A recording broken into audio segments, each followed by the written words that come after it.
Hey there, and welcome to the ADK channel. I'm Dave, and of course with me as usual is Kirk. Today we have Patrick and Marcus with us from the band Caregah.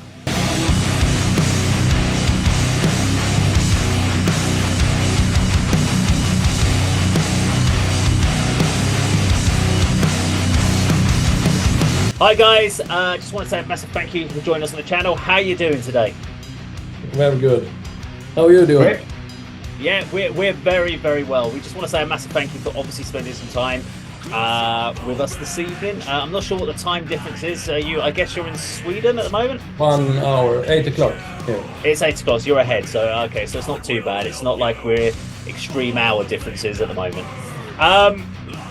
So we want to talk about the band Caregah. Am I saying that correctly? Caregah?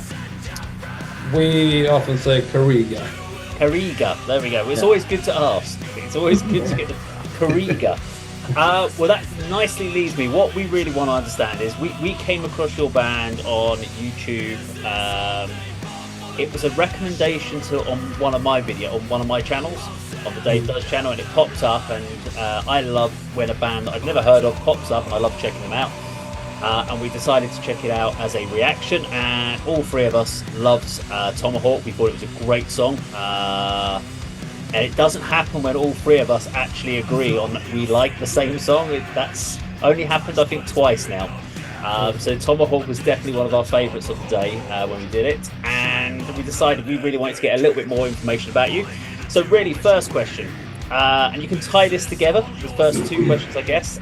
Band name, Caregah, where did it come from? And could you give us a bit of a background history of the band? Well, Patrick, should I start? Yeah, sure. Well, about 2019, I met Patrick, and we had just started to go on our own. We have bands before in our past. And I had a bunch of stuff laying around, riffs and ideas, sort of stuff. And I asked Patrick if he was interested. And he jumped on the train. And then Patrick had a drummer and a bassist at the time, just jamming around. So we started from there. We were looking for a great singer, a lead singer. And, right. Marcus is the dude. Definitely. He is, yes.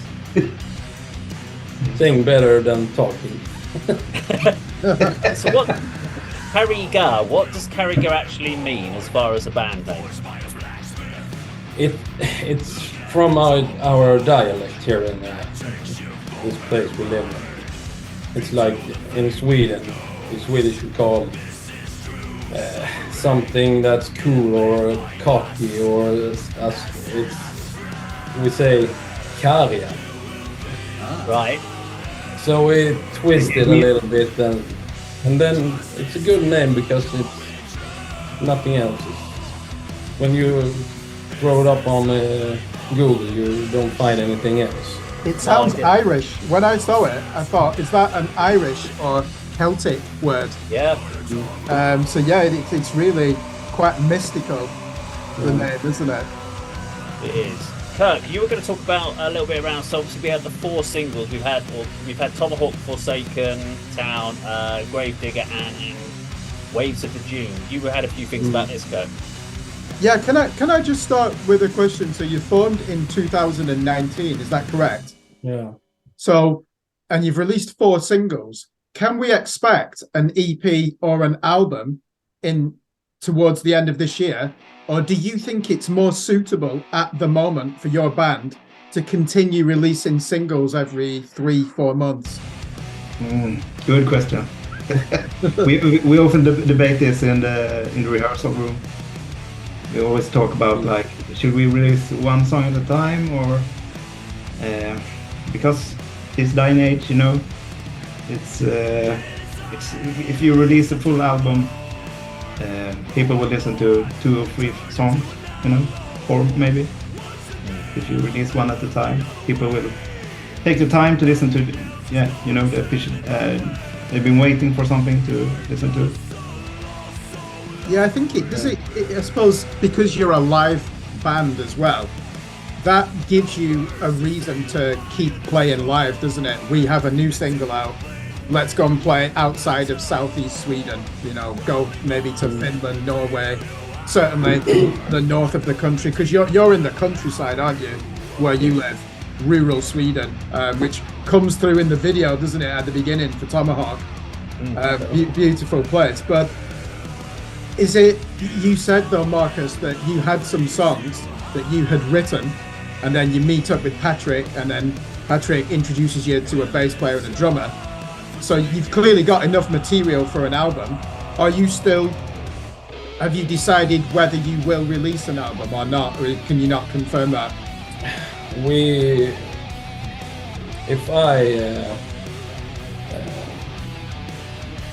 I want to do an album. So we are at the starting point, but going into the studio right now. And then we're going to see what's happening. But we have at least 8 or 9 songs. Right. Yeah. But Patrick, he wants to do EP, and I want to do an album. Yeah. So we singla slant, så heter det.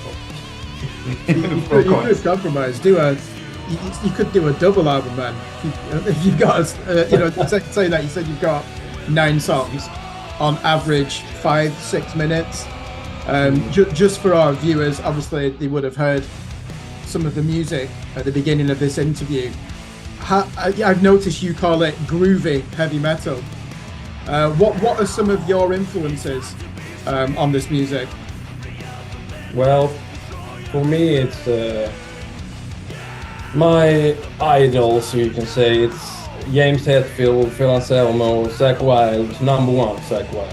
So, but we talked about the whole genre thing, and it's difficult to put yourself in the genre. It's like we are a little bit in thrash, a little bit in sludge, heavy, groovy, doomy things. So we are all over the place, I think.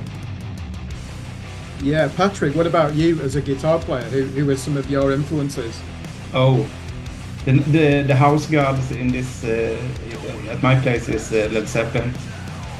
You know, Jimmy Page is the godfather. But when I was young, Sepultura, Pantera, in this kind of music, I really like that stuff. The more groovy, heavy thing. Yeah, do you know, I was watching an interview with Rob Flynn of Machine Head, and he went on the Ola England channel. Did you ever watch Ola England? Yeah. The fantastic guitar player. And yeah, Machine Head were always popular in Sweden along with the UK at the beginning of the career.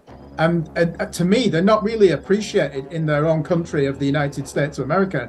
It seems to be Britain, Germany, Scandinavia and Australia. Whereas Pantera were just big everywhere, weren't they? And Marcus, I can hear Phil Anselmo in your vocals as well. Certainly on that song Gravedigger. Do you know, like Revolution Is My Name, late era Pantera? Really, you're putting your throat under a lot of strain. That's what I call proper singing. Have you had singing? Yeah, but I don't know what I'm doing. My wife, she has had some voice learning. What do you call it? Yeah, vocal coaching, I guess. Yeah. So a little tip from her. But when you sing it often, it's like it becomes you somehow. It's not a strangle at that point. Yeah, because that's the thing, isn't it? You don't want to lose any spontaneity and think, oh, which technique, which key am I in? What should I do here? You just feel it in the rehearsal room. The microphone's there. It's very, very masculine, isn't it, as well? That's what I like about it. Like sludge metal. You listen to that, and when I was listening to Tomahawk, out of the 4 singles, that's the one that probably has a bit more thrash in it, with the palm muting of the guitars. Alternate. I love that. Yeah, I love it. But you've got a lot of that in Gravedigger as well. Whereas the first two singles, I was hearing more Black Sabbath in there, almost like stoner groove metal. But the riffs are very heavy, aren't they? I don't think there's anything in that music that you would say, oh, you can chill out to this. The guitar is very heavy, and your vocals, though, really, yeah, I'll keep coming back to it. It's a really strong rock voice, and you don't hear that much in metal these days. But have you heard of a Swedish sludge band called Horndal? No. They released an album last year. No, sorry, 2021, and that's the name of the village where they live. Horndal, like I don't know which part of Sweden, and they write concept albums about their village. Okay. About how there was it's basically a history of the village, and there was major unemployment in the 1980s when the main factory closed down, and they write songs about that. So some of your music reminds me of them. They're like progressive sludge metal. You should check them out. They're signed to that United States label, Prosthetic Records. Okay. But I need to find out where they're from. For all I know, they might be near to where you live. But that shows how small the village is. Obviously, you've not heard of it either.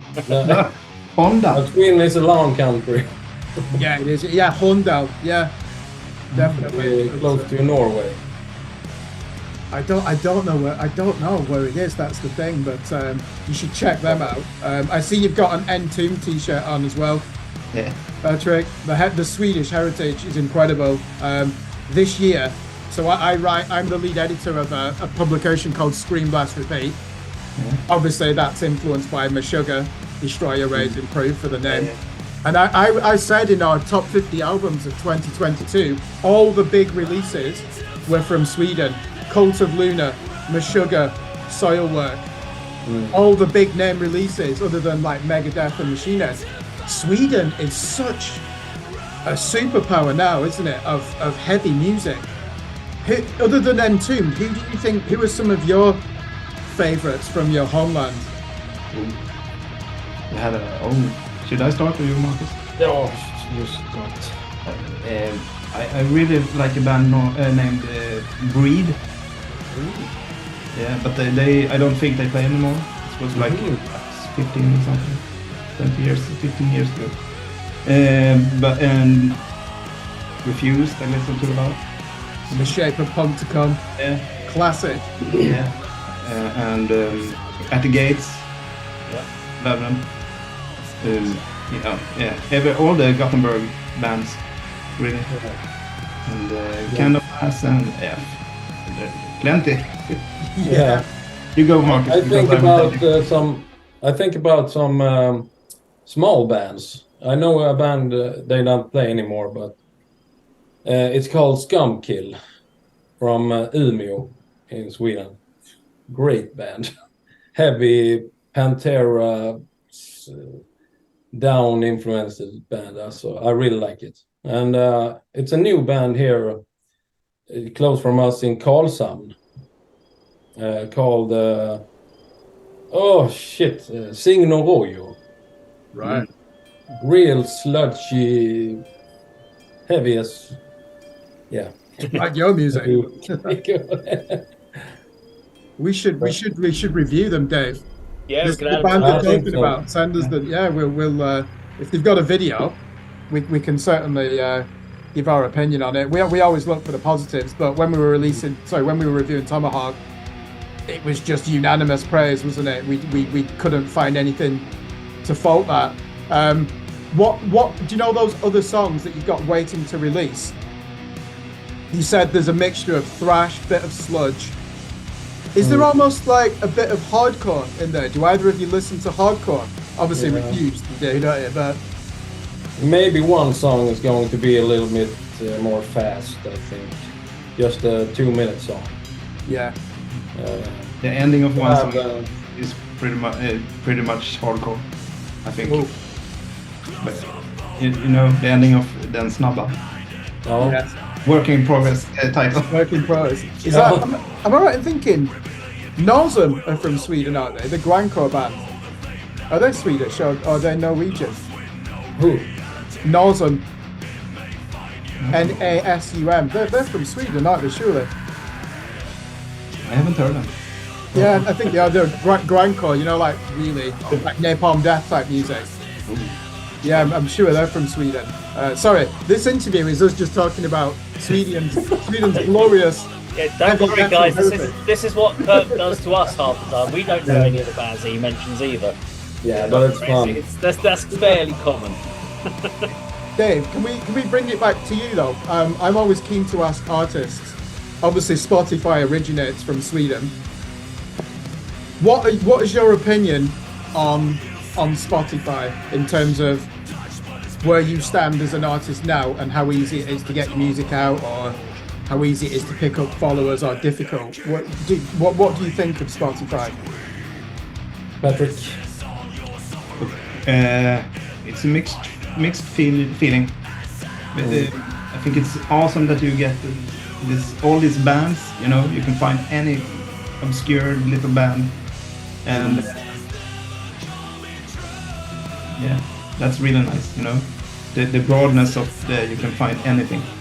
But yeah, but you know, for us, that like a small band, I think it's good. Maybe when you become a little bigger, it's, revenue, you know, doesn't come in, and with no people buying CDs and LPs and stuff.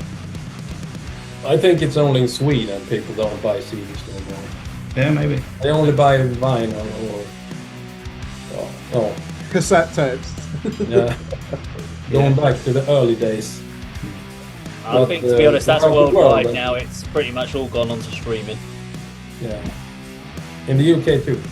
It is very much here in the UK. It's something we talked about. I think me, Kirk, and Andy talked about this exact topic about 4 or 5 weeks ago, which was around streaming services, physical CDs, and when we do album reviews, one of the things we do is we talk about our 4 categories of how we grade them. So if we think an album should never have been made and it's that bad that it should never have been released, we call it a bin it. It's throw it in the bin, get rid of it. The second option is trade it, which means it's a good album, it's just not something that we like, so we would give it to someone and trade it to someone who might enjoy it. The third option is a stream it, which basically means what it means. It means we like the songs, but we're not prepared to spend any real money on the band, but we want to listen to them. And the best option is to buy it, which means we would actually invest in the band and buy a CD, and that means we're committed. And I'm going to take back to one of the conversations that Kirk mentioned there about releasing songs as a singles throughout the year versus an album. I think me and Andy were when we talked about this, we were very much like albums. We prefer albums. And the only reason I say it is because if you do people are so fickle with music at the moment that when you do a single, they listen to it for a while and then they move on to something else and they forget about you because they've only got that one song to listen to. So they move on to other stuff. Whereas if you give them an album, they really like the band, they will kind of gorge themselves on that band and they'll always go back to that album. But you may lose people off of a single. You might get them for a little bit of time, but you may not keep them unless you give them constantly every like 6 to 8 weeks. You've got a new single constantly. So you're better. I personally prefer it when someone gives us a whole album and I can just absorb it. And you're right, you may only get 3 or 4 songs that they're going to love, but at least they've got 3 or 4 songs and they can immerse themselves into it. It's a very difficult job. They could just lose interest and you've then got 2 years until you can release another album before anything else comes out. So it's a real challenge. So I'll be interested to see what you guys do, whether or not you do go down the album route or you do an EP and some singles, or how it works, because I'm not really sure how it's going to affect things. I think that if you do an album, it seems like more professional than EP or singles all the time. I think more pop artists do singles nowadays. Yeah. So, There are a few. I mean, rock people. I spoke to a lady called Grog, who's the singer from a band called Die So Fluid last week, and I asked her the same question about is she going to be doing releasing new material on singles or doing an album, and she said she'll be just doing the singles route. So they're going to write songs and just record them as they go, and just keep releasing them through the year. That way, they've got no pressure of having to get all the songs written at once. They've got stuff they're working on, and as one's ready, they'll record it, get it ready, do a music video, release it, and then they'll go and start working on the next one. But what she said is that you'll find that over a period of 2 years, the 8 songs they've written will be a very big variation of style, because they'll be constantly working on them, and they'll keep adapting and keep changing. But I think if we do an album, it's going to be a variation also. It's, well, as I said earlier, it's a little bit trash, a little bit groovy, a little bit here and there.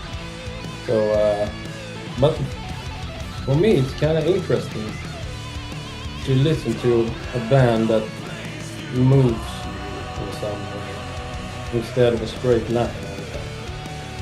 So, but we'll see what it sounds like.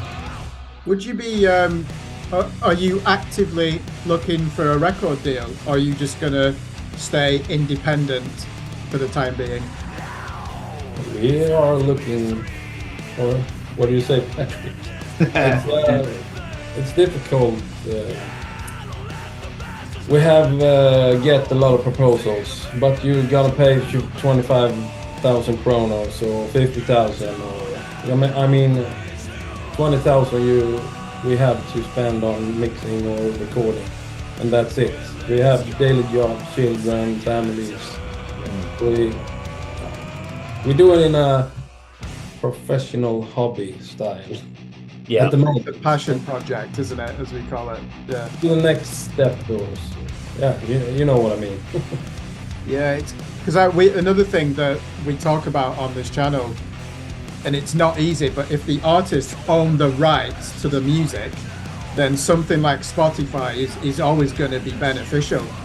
But of the artists we like, let's take Pantera. Obviously, they're millionaires, but they were on a major label, weren't they? So they might have, say they've got 300 million views last year. I don't know what they have got. 70% of that goes to the artist and the label. So Spotify take 30%. But because they don't own, I doubt that they own the rights to that music, most of that will just go to the label. Whereas if you get a band like, have you heard of that American progressive metal band, Periphery? Check them out. They actually own their own rights, so they will see a lot more of that revenue. But to me, you often you probably do need a record label to get to the next level, don't you?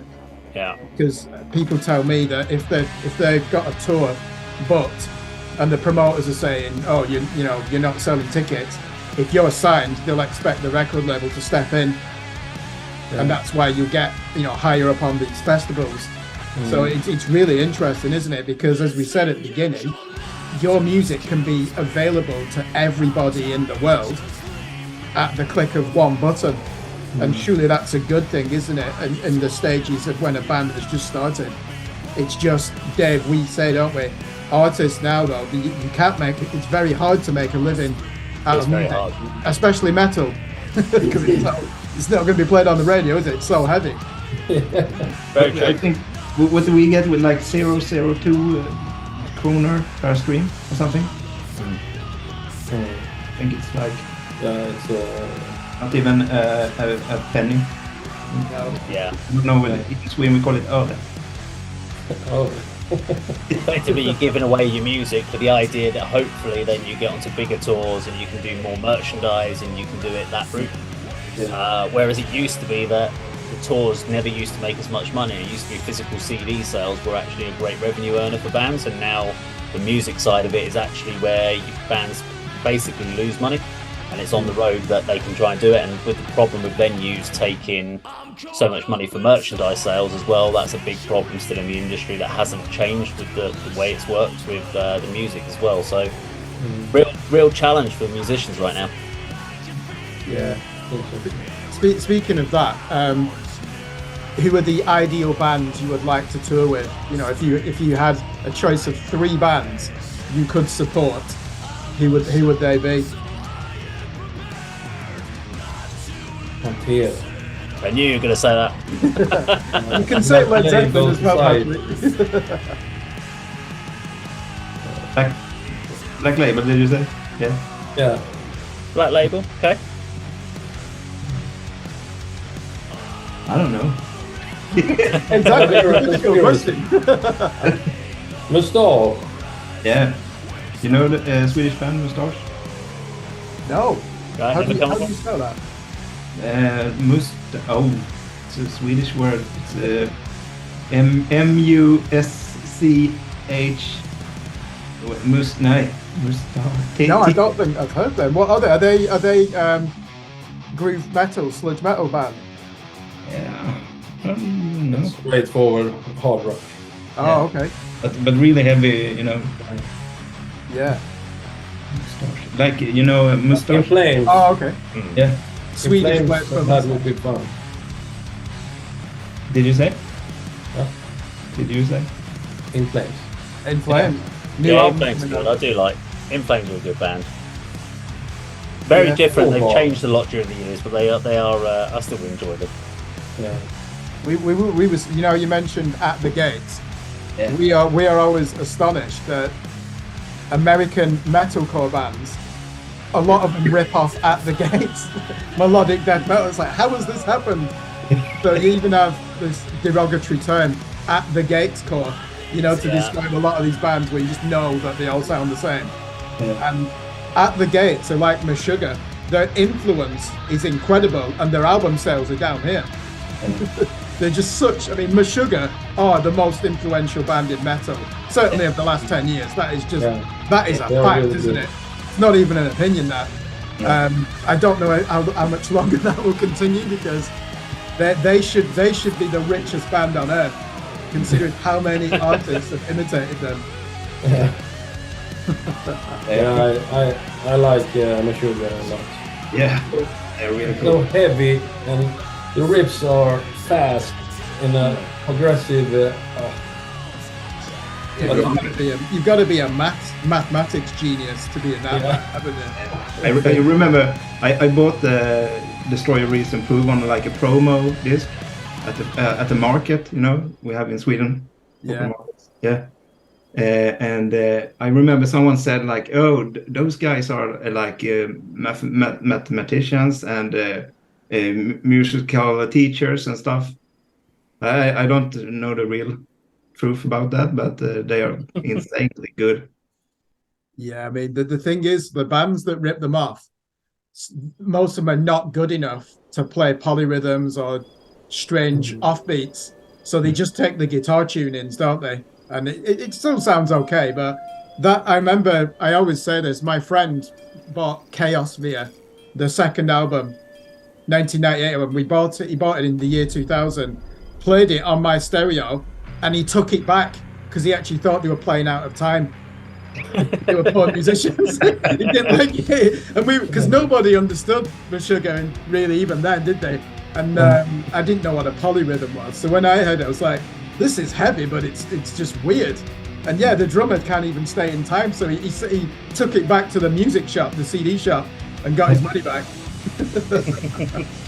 How times have changed. Yeah.